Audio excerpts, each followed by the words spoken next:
नमस्कार दर्शकों, आप देख रहे हैं प्रदेश तक और मैं हूं आपके साथ यश पाठक। हम इस वक्त मौजूद हैं मध्य प्रदेश के कांग्रेस कार्यालय पर, जहां पर मध्य प्रदेश में 1800 करोड़ के आईएमडी ड्रग्स का जो एक जत्था था उसको पकड़ाया गया है, जिसमें भाजपा के उप मुख्यमंत्री का एक करीबी संदिग्ध है।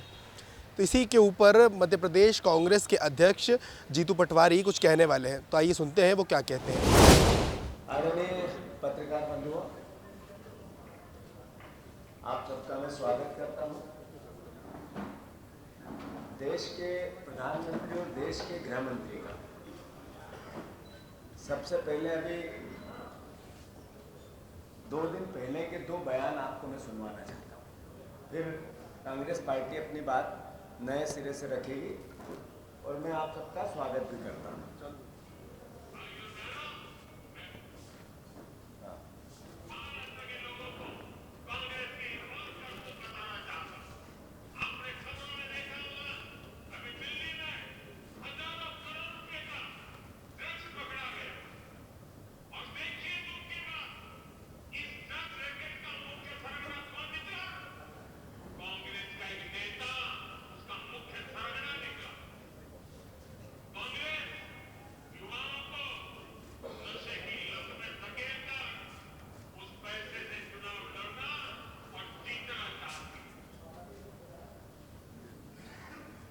बात यह है कि देश के प्रधानमंत्री ने वाशी में 24 तारीख का उनका बयान है।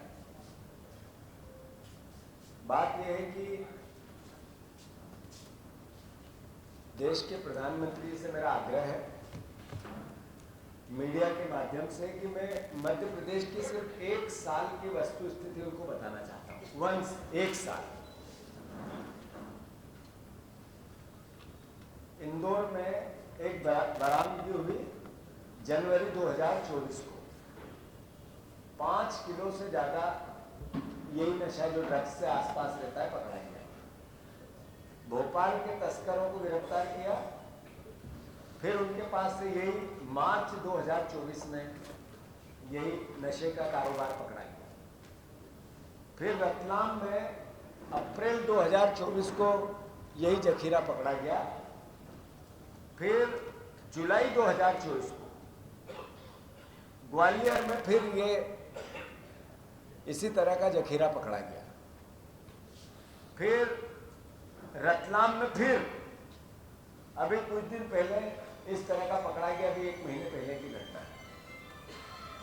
और आज आप सबने देश के सामने जो भोपाल की वस्तु स्थिति रखी कि लगभग 1900 करोड़ रुपए का ड्रग्स का कारोबार पकड़ा गया।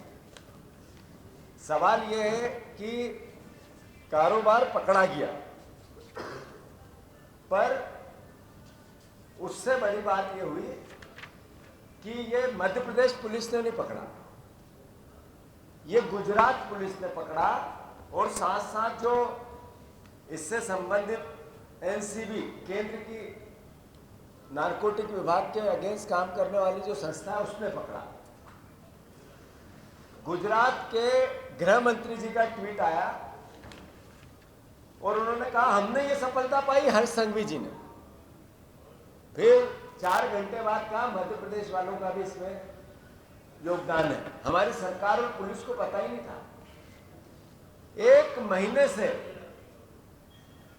अखबार की खबर 1 महीने की है, पर हमारी जानकारी 2 महीने की कि पिछले 2 महीने से ये एजेंसियां यहां पर काम कर रही थी, अलग अलग तरीके से कर रही, पर मध्य प्रदेश पुलिस और यहां के कानून व्यवस्था से जुड़े हुए लोगों को इसमें सहभागी नहीं बनाया। क्यों?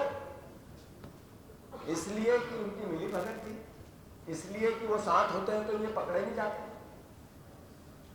अब प्रधानमंत्री जी ने अभी आरोप लगाए और कहा कि फला फला व्यक्ति इस प्रकार से पकड़ा गया या नाम आया, कड़ी से कड़ी सजा मिले उसको। कोई हो, आखिर क्या हालात हो गए मध्य प्रदेश के और देश के। 80% घरों में किसी न किसी प्रकार का नशा बच्चा करता है और नशे के तरीके क्या क्या हो गए, शराब, गांजा, भांग, चरस, ये मैड्रिक्स, अलग अलग प्रकार की दवाइयां,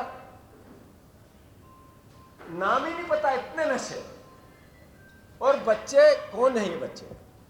ये कांग्रेस और बीजेपी के परिवार का आरोप प्रत्यारोप हो सकता है? ये बच्चे हमारे ही परिवार के हैं, मध्य प्रदेश के रहने वालों के ही परिवार के हैं। जिस माता पिता का बच्चा इस तरह के नशे में पड़ा है, उसकी खून के आंसू रोते हैं वो लोग। और इसके लिए दोषी कौन है? 25 साल से बीजेपी की सरकार है यहाँ। 25 साल छोटा मोटा अरसा नहीं होता है। देश के प्रधानमंत्री जी जब भाषण करते हैं तो ये नहीं बता पाते कि 25 साल से यहाँ बीजेपी की सरकार है और 1 साल का मैंने आंकड़ा दिया है। अगर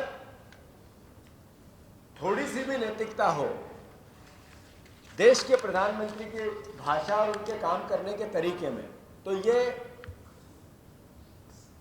गुजरात के सीएम का ट्वीट था और यही फिर 2-4 घंटे बाद का ट्वीट है। मध्य प्रदेश की सरकार या उसकी कोई एजेंसी का इस संदर्भ में कोई ट्वीट पिछले 1 महीने से ये है, पर आज तक नहीं पता चला। बात यह है कि मैं कोई राजनीतिक आरोप प्रत्यारोप में इस विषय पे नहीं जाना चाहता।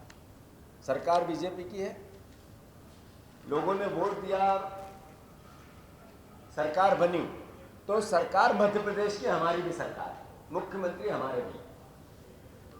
पर क्या ये लगातार इस तरह की घटनाएं आना मोहन यादव को अस्थिर करने के षड्यंत्र चला जा रहा है बीजेपी के अंदर?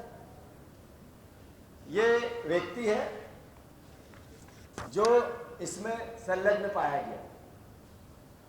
ये उप मुख्यमंत्री के करीबी, इसकी खुद की प्रोफाइल पे 500 वीडियो और 500 फोटोग्राफ्स है। लगातार युवा मोर्चा का नेता है। देश के प्रधानमंत्री जी और देश के प्रदेश के मुख्यमंत्री जी से मेरा सवाल है, क्या अब उप मुख्यमंत्री जी का आप इस्तीफा लोगे? आपने ही कहा, आप ही ने कहा, भाषण है 3 दिन पहले का, प्रधानमंत्री जी, क्या आप मुख्यमंत्री जी का, उप मुख्यमंत्री जी का, देवड़ा जी का इस्तीफा लोगे? क्या लेना चाहिए कि नहीं लेना चाहिए? आखिर ये नशा किस घर को सुख देता है? कौन लोग हैं? इसमें कोई पार्टी नहीं हो सकती, कोई विचार नहीं हो सकता, कोई दलगत बात नहीं हो सकती, कोई आरोप प्रत्यारोप नहीं हो सकता है। आखिर ये मध्य प्रदेश का बच्चा जिसके पास रोजगार नहीं है, घर में यातना है, परेशानियां हैं। मैं उस दिन भी जब मैंने पीसी ली थी तो बोली थी ये बात कि दिन भर रील देखता है, नशा करता और क्राइम करता है। आखिर कैसा मध्य प्रदेश बन रहा है? ये सुधीर गुप्ता, उनके सांसद है, उनके साथ इनके हर तरह के फोटो, ये तो मैंने बानगी दी है। उनकी प्रोफाइल पे चले जाओ, 500 मिलेगी और थोड़ी देर में ही चले जाना, नहीं तो अभी सब डिलीट हो जाएगा। थोड़ी देर बाद उसकी प्रोफाइल पर से सारा काम डिलीट होने वाला है। तो आखिर कैसा प्रदेश बन रहा है हमारा? बलात्कार में हम नंबर 1, नशे के कारोबार में हम नंबर 1, नशे के कारोबार को सरकार और सरकार से जुड़े हुए लोगों का संरक्षण में मध्य प्रदेश नंबर 1।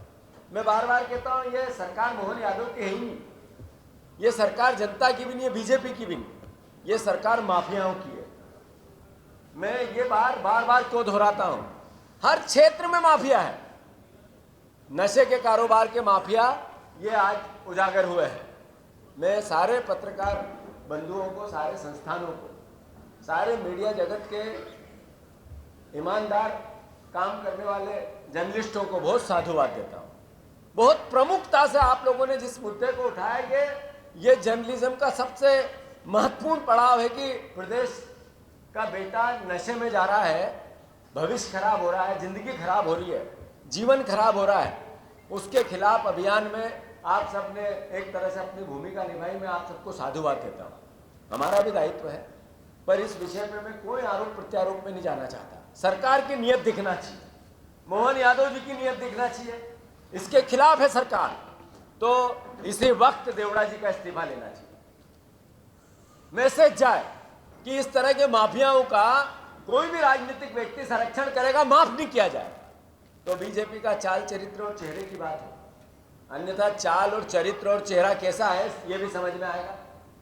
मैं फिर से अनुरोध करना चाहता हूं, मैं इस विषय पे, चूंकि मोटिव है कि मध्य प्रदेश नशे से मुक्त होना चाहिए। हमने भी जब उज्जैन में एक सभा की थी तो वहाँ मोहन यादव जी से आग्रह किया था, हम सर्वसम्मति से प्रस्ताव पास करते हैं कि आप उज्जैन की नगरी को नशा मुक्त नगरी बनाओ और यहाँ से शराब के ठेके सब निरस्त कर दो। ऐसे ही उन्होंने अभी कहा कि हम नर्मदा के आसपास इतने किलोमीटर तक शराब की दुकानों से मुक्त कर देंगे। और नर्मदा के आसपास में मोहन यादव जी को, उनके आबकारी मंत्री अधिकारियों को आपके माध्यम से निमंत्रण दे रहा हूँ कि वो मेरे साथ एक दिन चले।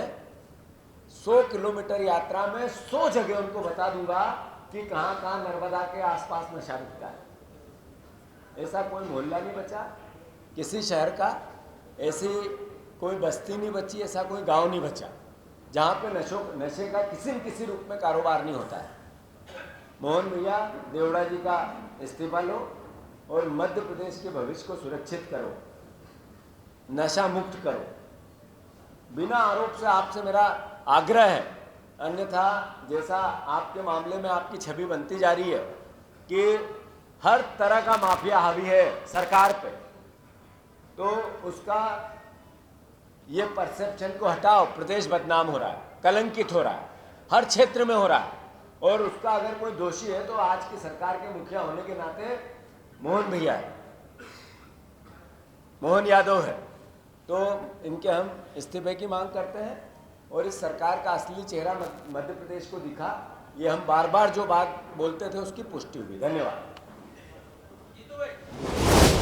तो जैसा कि आपने सुना, ये थे मध्य प्रदेश कांग्रेस के प्रदेश अध्यक्ष जीतू पटवारी, जिन्होंने साफ शब्दों में मध्य प्रदेश के मुख्यमंत्री डॉक्टर मोहन यादव को चुनौती देते हुए कहा है कि अब क्या वो अपने उप मुख्यमंत्री का जो रेजिग्नेशन है, लेटर है, वो मंजूर करेंगे या नहीं। कैमरामैन ललित के साथ मैं यश पाठक, प्रदेश तक।